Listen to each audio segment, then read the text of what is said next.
Welcome, everybody. Thanks for tuning in today. I see a few of you are still joining the room. Looks like we got some more people tuning in. So today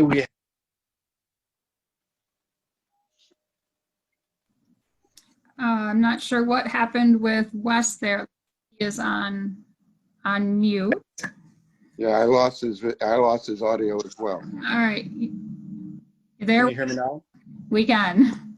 Yes. I don't know what happened there. But welcome, everybody. So we have Art Woodard joining us today. So Art's going to be talking on some really awesome, impactful topics about recovery coaching. Hopefully individuals that are tuning in will be open to sharing too on some things that Art has to bring today, just about some of your own experiences as a coach, maybe some stressors that are going on in your life during this time, and just some good feedback from Art. So Art is actually, he is a master recovery coach and has been a trainer too for the last 10 years. And Art actually helped co-train me as a recovery coach back in 2008. So Wow. I was just talking briefly with Art before we started here, and just about how that experience for me as being trained, and kind of how that led into my career path and decision to be a recovery coach, and the relationships that I've created now today, and how that has been such a huge impact in my recovery. So like I said, welcome, Art. I'm really excited to hear from you today. I know that you've had lots of experience in recovery coaching and training, and there's some other things that I'll be diving into as well, as far as some of your podcasts that I've tuned into and listened to. So Wow. but with that being said, Art, if you could just start out a little bit, just a background of who you are, and then also just leading into how your career has led you to being a coach and a trainer. Oh, wow. Who I am. My name is Art Woodard. I'm a person in long-term recovery, and for me that means that for the last 42, almost 43 years, I've been able to not pick up a drink of alcohol one day at a time, which was my drug of choice, but also in that process, I've learned how to better manage my stress. And so much of that stress was also related to the fact that I'm an African-American male living in environments that don't receive me very well, and environments that I really felt like I was a victim. I've had a pretty extensive educational background, where I went to a school called Hopkins Grammar School in New Haven, Connecticut, where I was living. And I mentioned that because Hopkins was an all-male college prep school. And in that setting as well, I didn't feel like I fit, because here I was, this inner city kid coming in on scholarship, being identified as an affirmative action kid. And so there were lots of scrambles and stressors related to that. From there, I was able to get through that experience and did pretty well, and went on Yale University. And there was, again, an environment that at some level I struggled to feel like I fit in. I mean, academically, yes, but relative to how people experience me and experience my ability, or my need or ability to be there, that was always challenging. Even when I went home, I lived in New Haven, where Yale is, but I stayed on campus. But even when I went home, there were people who just looked at me as if I didn't fit there as well. So in my time at Yale is when I started to drink.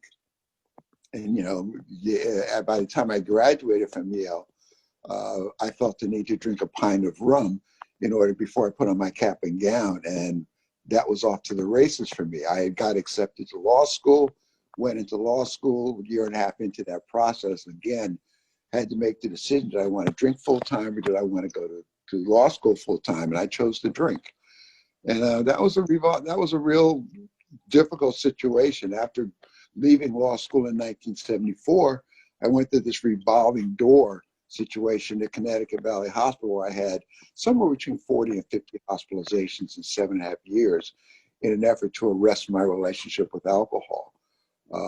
From that, when I finally was able to stop drinking back about 78, 79,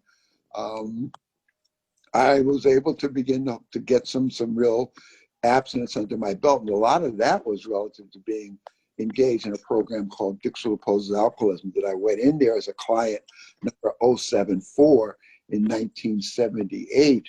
And I left there in 1982 to go to University of Connecticut School of Social Work. And at that point, when I left, I was the director of that program.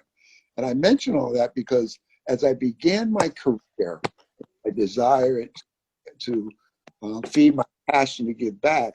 I had this opportunity to have a dual role. My role was I was in recovery and working hard to initially stay abstinent, but build a life of recovery. But also in that process, I was given more and more opportunity to help other people. So if I were to give you a suggestion right up front for those of you who are early in your process and you're doing the work of helping others, whether it be in a recovery coach role or an advocacy role, and you're also in your own lived experience process of recovering, you might want to document or think real hard about how that's moving on for you, because that's really been a foundation of what I offer. I've been a research clinician, I've been a therapist, I've been a counselor. I've done a lot of clinical work. I was a part of two major national research projects, one being Project Match and another one being an adolescent marijuana research program. And in both of those, I eventually had the opportunity to be a supervisor. All along the way, as I built my recovery, as I built my professional life and developed, I got more and more responsibility that gave me an opportunity to do more and more within the field. And that was my primary reason for going to University of Connecticut School of Social Work. I wanted to give back, and I wanted to engage in some sort of a discipline that would allow me to give back.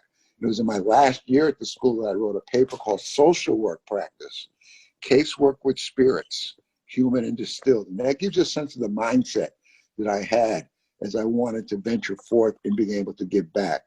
When I use the word social work, I spelled the word SOULCIAL. And at that time, the word soul stood for strengths operating uncovered by love and lessons. And that's really followed me throughout my experience. Over the last 10 years, I've had the opportunity to really engage in a transition from that clinical work that I did to primarily recovery coaching, primarily mentoring, primarily being a grandparent who's passing on what I've learned. And so in many ways, that's what I bring. And, for me, what's most important is to appreciate the fact that a book called Illusions by Richard Bach has had a significant impact on my thinking. And in this book called Illusions, The Adventures of a Reluctant Messiah, which is very spiritual, I read it 25 times in the first 25 years of my recovery. And it gave me a lot of essence of who I am spiritually today. And that book gave a passage that says, learning is finding out what you already know. Doing is demonstrating that you know it. And teaching is reminding others that they know just as well as you do. We are all learners, doers, and teachers. And I introduced that concept because I'm here to learn as much as I may teach. I'm here to learn what you know so that I can do what I do and help others to learn how to do what they need to do. So it's a very collaborative learning opportunity that I'm always looking to be engaged in. Yeah, and I think too, Art, just to kind of go off of that a little bit, and as a trainer yourself, and I've also done a handful of trainings, recovery coach trainings, and that's one huge thing that I bring up in the trainings early on is, as many times as I've trained individuals to be a coach, like it's a huge training opportunity for me as well, and I'm there, on this path of education and learning just as they are taking the training for the first time. And I think, as a coach, you're placed into so many different circumstances in situations that you may not be comfortable with or familiar with from the past, or even a huge change in career, so as a coach, you're always learning from each other as coaches too. And that's one huge thing that when we were talking earlier, around kind of that view and my experience as a coach and the things I've learned, that's one huge thing that I take away is, as much experience I have as being a coach and being coached myself, I'm always learning and always keeping an open mind to learning too. Well, it's critical to be curious. Oh, definitely. Yeah, and I think that'll kind of lead us here into the next question that I have. Before that, just to remind everybody, if you have questions for Art, feel free to comment below, or just raise your hand and I'll make sure to call on you while we're talking. So the first thing, Art, though, that I would like to ask you, so as your recovery coach role, so as a means of recovery coach support, how is the last 10 years of being in this recovery coach field as a role, as a teacher, an educator, have you seen any changes from when you first started as a coach to now, one on like the view of the recovery coach role to the general community? Have you seen a shift in maybe acceptance of that recovery coach role, and even for you as a person in recovery? Oh, clearly a shift in acceptance, clearly a shift in appreciating the value and the power of the role.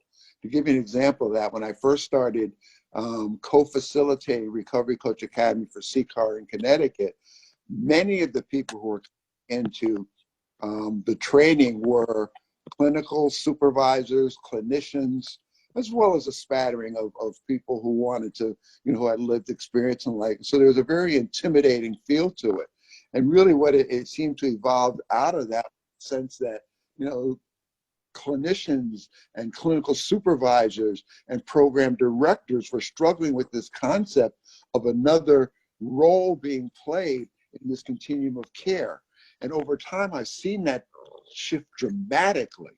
I would say over the last 5 in particular, there was a greater opportunity for people with lived experience to come through, people who are family members to come through. On the more than one occasion, we had fathers and sons and mothers and daughters coming. So people began to appreciate that, it wasn't like, so much of our systems of care become silos, and people had their own disciplines, which predicates their own roles. And we can see a value in the roles that are happening. And I think the more that we've done recovery coaching, the more that we've talked about recovery coaching, the more that we give a face to recovery as well as recovery coaching, it's much more well accepted. It's evidenced by the fact that we're in emergency rooms here in Connecticut. Just prior to the coronavirus epidemic, we were beginning to go into correctional settings. So it's really taken off in the sense that the role that's performed by the recovery coach is being able to see more and more as being distinct from what clinicians do, case managers do, and the like. And I think there's a greater opportunity for collaboration, cooperation, and coordinating care together. Yeah, great. Thanks for sharing on that, because I don't have as many years as you do in the field of recovery coaching. So even my short career so far, I have seen just more acceptance around the importance and the value of the recovery coach, and even the education around it. There's so many individuals that don't even know what a recovery coach is. So really just that education piece and the acceptance of having a recovery coach in a community. I live, in a small community. What I consider small is of 6,000 people, and the recovery community here. What I've seen is finally getting more educated on the recovery coaching within the area that I'm in, and seeing the value of it, which is huge. The next thing I want to talk about, and maybe we can open, if other individuals want to share a little bit too on this question. So what I'm saying, of course, with what's going on, a lot of people, including coaches, are struggling with mental health concerns due to isolation. Coaches are finding it hard to be there for their peers when they themselves are isolated. So I guess for you, Art, how important is self-care right now? For me, self-care is about connection. I alone can do it, but I can't do it alone. As much as experience that I've had, and as much work that I've done, as much as I've practiced self-care over the course of my own process, I need people. When you think about the isolation, I call it a cocoon. I call it the coronavirus cocoon. And it really gives us an opportunity, much like the cat entering their cocoon, to engage in processes where we make the connections that count for us. And I think when we first started this disconnect from the work that we do in the world outside of the cocoons that we're in, we miss that. And part of missing it is appreciate. It's much like a grieving process. One of the things that I've looked at more closely is that whole Kubler-Ross grieving process that starts out with denial. The denial moving to acceptance is such a challenge, not only, in the realm of losing someone to death or dying, but also losing the roles that we play in our efforts to help others. But we've got to help ourselves first. And I think, part of it for me is to appreciate the fact that before recovery, I wasn't a very good connector. I didn't do really well with relationships. And we need to be wary of that in our own processes. As much as we want to talk about self-care, let's also talk about turning our lives over to care. That not only includes self-care, but it also includes our ability to accept the care and the caring from people much like ourselves or people in our families who we can be honest, rigorously honest with, who we can make connections with to talk about what we're feeling. That's why I think, things like what you're doing are so powerful. Bringing people together to talk with each other about what's going on, I think is the most powerful vehicle of self-care that we can offer. And so as far as we've had to make not only individuals in recovery, but everybody across the nation, across the world, has had to adjust their life. There's adjustments daily that we've had to do, direction from government and everything, right? That things are in order that we have to follow. So how has as far as your adjustment to life as a person in recovery and a coach, how have you adjusted your recovery coaching relationships with individuals during this time that you call the cocoon? How has that relationship changed with recoveries that you maybe coach, or just you in general in your life? Well, for me, I'm a person who has had to practice a lot of acceptance of the limitations that my passion to give back have met. If you don't, for the last year and a half, I've been a person who is recovering. When I'm recovering, I'm living with heart failure. So that in many ways puts some limitations on what I could do outside of my home, even though before the virus, I was able to travel a bit with the virus, and the fact that I'm in such a vulnerable position relative to my issues with my heart, I don't get to venture forth out as much. And for me, what that's really opened me up to is new possibilities. It's about taking charge of the fact that I can use Zoom. I can use the telephone. I can make connections either, where people can see me or not see me. And I use, I've always enjoyed using texting. I always enjoyed sending images to people for them to think about. I've always given people tasks. I call them recovery tasks to do. And those are not taken away as a result of the lack of face-to-face contact. Actually, they've been added to because people have more time on their hands, so they get more of an opportunity to follow through on the recovery tasks, to have more time to have conversations that matter about what they're doing and how they're doing it. And also, for me, it's where people talk about adapting. It's about looking at a transition, because at some point we'll come out of the cocoon. And how am I building myself? How am I educating myself? What am I learning? What am I reassessing so that when I come out, my wings are stronger?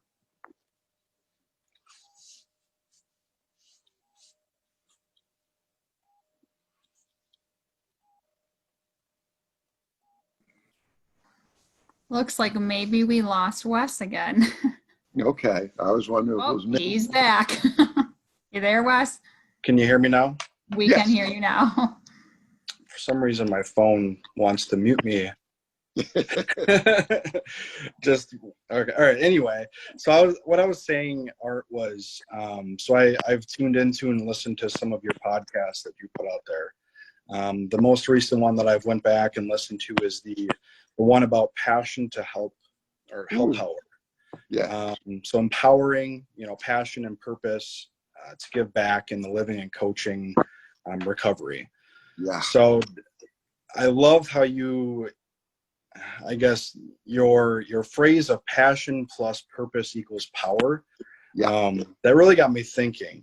So even kind of the message that I got around that podcast was there is such deep passion in the recovery coaching role. Yep. So how do you continue? Maybe give some examples of how you've continued that deep passion to help others without burnout. How does that happen? I saw a phrase probably in the middle of my first 4 or 5 years of recovery. It was a commercial, and I can't tell you what the commercial was about, but it stuck with me throughout. And it said that caring isn't what I do, it's what I am. And so for me, care has a dual nature to it. Care is both a service and an action, and it's also an attitude. And for me, the attitude of care predominates the work that I do. And in allowing the attitude of care to predominate the work that I do, that allows me to care about others, which is significant and important to me. That's a part of the giving back. But there's also a powerful component of that reminds me that in order to help others, I need to help myself. That power that I talk has a dual nature as well. If you hang around me long enough and you look enough at my work, you see all these acronyms. And an acronym for power for me is partnerships overcoming weakness, empowering responsibility. Partnership is a critical part of the process. And I've done a better job over the course of my own recovery process of being able to engage in relationships that work for me, that are win-win relationships, that are solution-focused relationships. And this predates my work as a recovery coach. So for me, it's hard to separate out. When I write recovery coaching sometimes, you'll see that I'll write recovery/coaching or recovery/coach, because for me, they're two in the same. I'm working my recovery, and in that process, I'm coaching recovery as I'm working my recovery, as I'm coaching my recovery.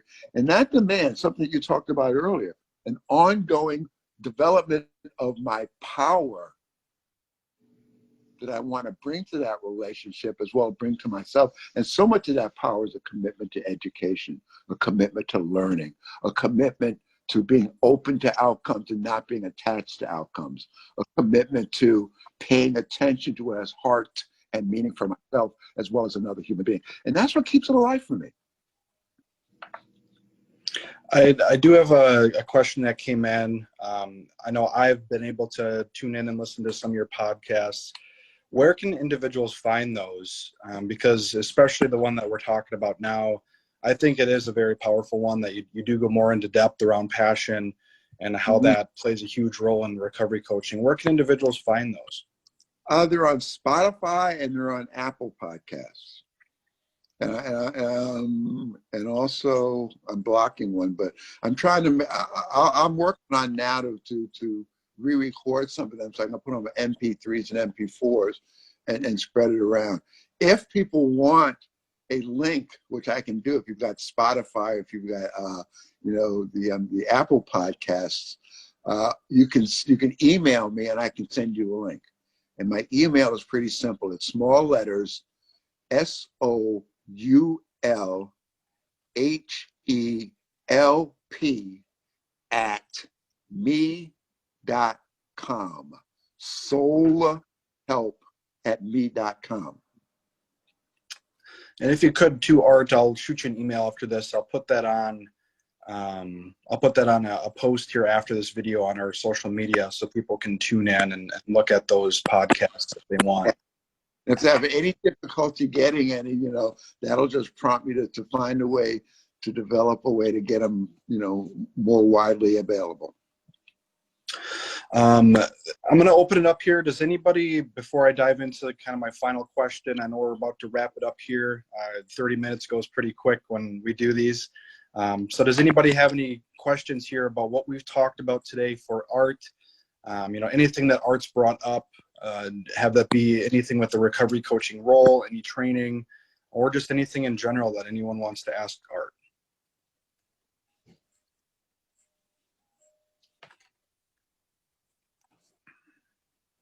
Hi, can I just talk? Yeah, go ahead. Can you hear me? Hi. Well, first, thank you very much, of course. And my question is, have you seen over the years, have you seen more and more like trauma awareness in the, you know, in the recovery world and in the recovery coaching? Yes, thank goodness. Trauma-informed care is really more predominant than when I first started.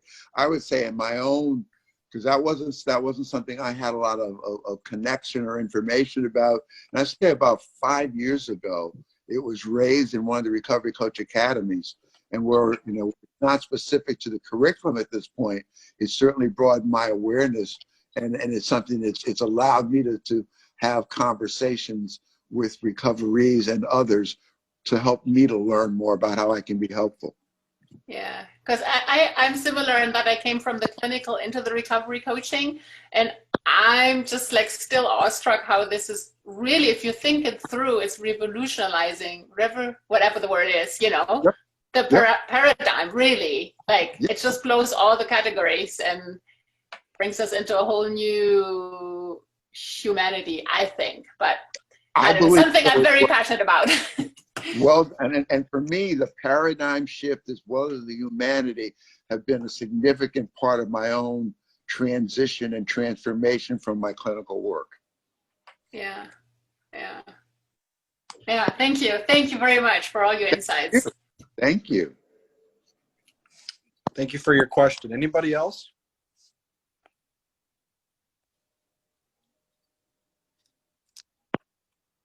I'd love to follow up with that. Yeah, it looks like Susan. Go ahead. Yeah. Hi, everybody, and thanks so much for having Arthur on, who's really a prophet and a sage and a love. Thank you. I guess what I wanted to know, because I like the last questioner, am also extremely interested in the intersection of addiction and trauma. And when somebody says trauma informed, I was led to believe that it's a highly specific, nuanced meaning. Not anybody can just say trauma informed. And I'm not sure if that's right or not. And I wondered if you could comment on just a layperson, for example, using the word trauma informed, if they have, they've really studied trauma, but they're not licensed or credentialed. You know, for me, that's what I was taught as I was beginning to understand trauma. I don't put the informed piece on when I make connections with people that I'm working with. I want them to, in many ways, I'll phrase it in the concept of helping them to think about, what does trauma mean to you? Well, how is trauma evidenced in someone's life? Maybe over the course of that conversation, I may make them aware that I'm working hard to be more trauma informed, and my questions are a curiosity to improve that information.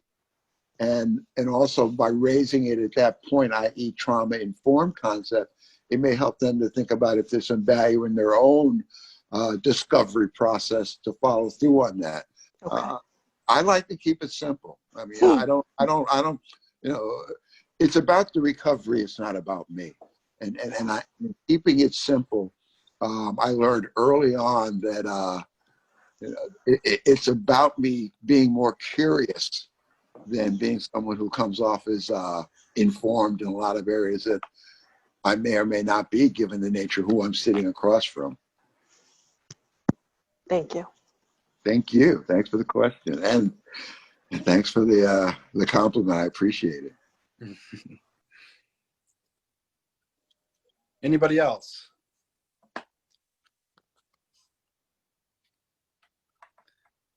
Well, Art, I do appreciate you tuning in today and speaking with us. And I guess the last little piece that I want to ask you, I know that there's a huge, change in travel and conferences and trainings that are going on have had to be postponed. And I know within the last, year and a half, 2 years, you've struggled with, some physical things of your own that you've had to limit your activities. But are we going to see you doing any potential trainings in the future, even if it's not traveling in your neck of the woods? I know in Connecticut over there, you guys host a lot of trainings for the CCAR model. Are you still doing trainings? Is there any virtual trainings that you guys are planning on hosting? Well, again, my Recovery Coach Academy experience was through CCAR, but I'm bridging beyond that. In many ways, it is my intention, whether it be virtual, whether it be using technology, and hopefully at some point being able to travel more. I intend to share what I've learned. Part of my with heart failure is also to appreciate the fact that there's always the possibilities of not being able to share all that I'd like to share.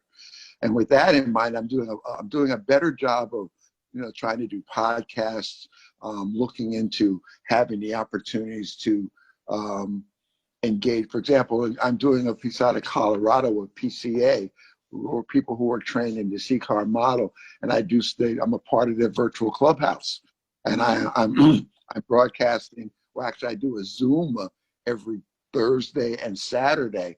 And again, if you go to my Facebook page, or if somebody wants to get the link, I can certainly send you the link, because I'm available.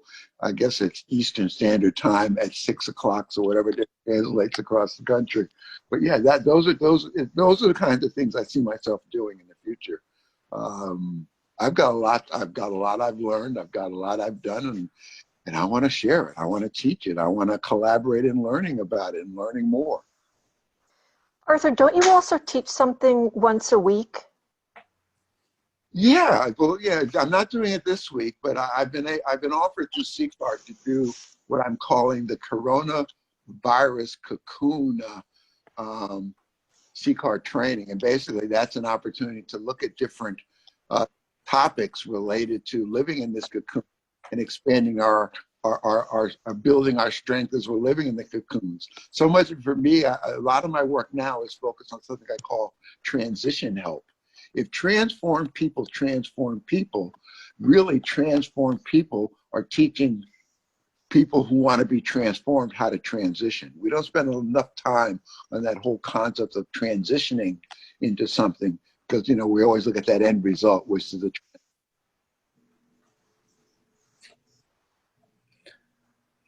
Great. Well, thank you so much, Art. If anybody has any questions for Art, I'm sure you could just reach out to him via his Facebook page. I'm sure he would be fine you messaging him there, or through his email that he has provided with everybody. Again, thank you, Art, for joining us. And please, everybody, stay safe out there. We do have other awesome guest speakers lined up too in the next few weeks. So stay tuned with that. And who knows, maybe we'll bring Art back again when this is all done to talk more about some of that transition.